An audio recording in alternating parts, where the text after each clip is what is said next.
وہ ایک صاحب تھے تو وہ کہتے میں ایک بزرگ کے پاس گیا ملنے کے لیے اور میں ان سے ایک برائی کو نوٹ کیا، ایک ان کی خامی کو نوٹ کیا.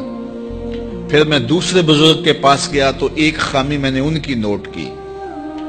اس طرح 99 بزرگوں کے پاس گیا اور جب 100ویں بزرگ کے پاس گیا اور میں نے کہا حضرت میں 99 بزرگوں کے پاس گیا ہوں اور میری نیت یہ تھی کہ میں ان سے بیعت ہوں، لیکن ہر ایک کی ایک ایک خامی سے میں آگاہ ہوا اور اب آپ کے پاس آیا ہوں اور کچھ دن گزارنا چاہتا ہوں. اور میں آپ کو پہلے بتا دیتا ہوں کہ میری نظر بڑی باریک ہے، میں بہت تیز ہوں، تو میں آپ کے ساتھ کچھ وقت گزارنا چاہتا ہوں، آپ بھی محتاط رہیے.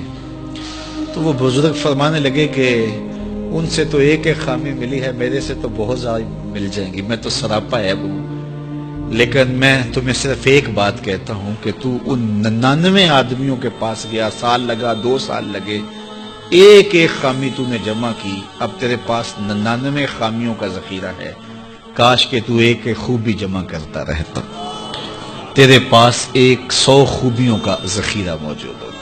کسی کی ٹو میں لگ جانا، کسی کی غلطیاں نکالنے کی سوچ میں رہنا، کسی کو نیچا دکھانے کے چکر میں رہنا، کسی کی تذلیل کرنے کے خیال میں رہنا.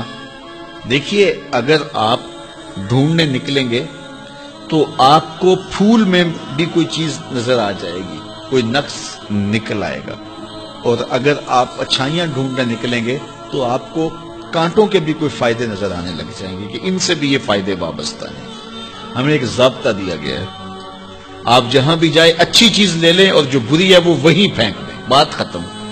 ہم اچھی پھینک آتے ہیں اور بری جو ہے وہ سینے سے لگا لیتے ہیں اور ساری زندگی اسی دلدل میں پھنسے رہتے ہیں. جو بندہ اخلاق کے اعتبار سے خود اچھا نہیں ہے تو وہ زیرو ہے، کچھ بھی نہیں ہے. کیونکہ یہ ایک لازمی چیز ہے کہ ہم جس منصب پہ بھی ہوں گے ساتھ حسن خلق جڑا ہوا ہوگا.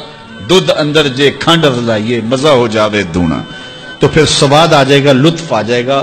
لیکن اگر دودھ بھی ہو تو اس میں بدخلقی کی کڑواہٹ ڈال دی جائے تو پھر آپ ڈاکٹر ہیں، آپ محدث ہیں، آپ مدقق ہیں، آپ مفکر ہیں، آپ مفتی شہر ہیں، آپ علامہ ہیں، آپ پیر طریقت ہیں، آپ شوہر ہیں، آپ باپ ہیں، جو کچھ بھی ہیں، لیکن یہ سب کے ساتھ بدخلقی کی کڑواہٹ اور تلخی شامل ہو گئی تو آپ کا سارا منصب ضائع ہو گیا. تو بنیاد کیا ہے؟ آپ کا خلق اچھا ہونا چاہیے، آپ کے لب میٹھے ہونے چاہیے. تو میٹھے بول بولو، لہجوں میں جمال پیدا کرو، رویوں میں تلخی نہ آنے دو، خوبصورتی پیدا کرو اور اپنے انداز زندگی کو مرتب کرو، خلق خدا کے ساتھ اچھے رویے رکھو.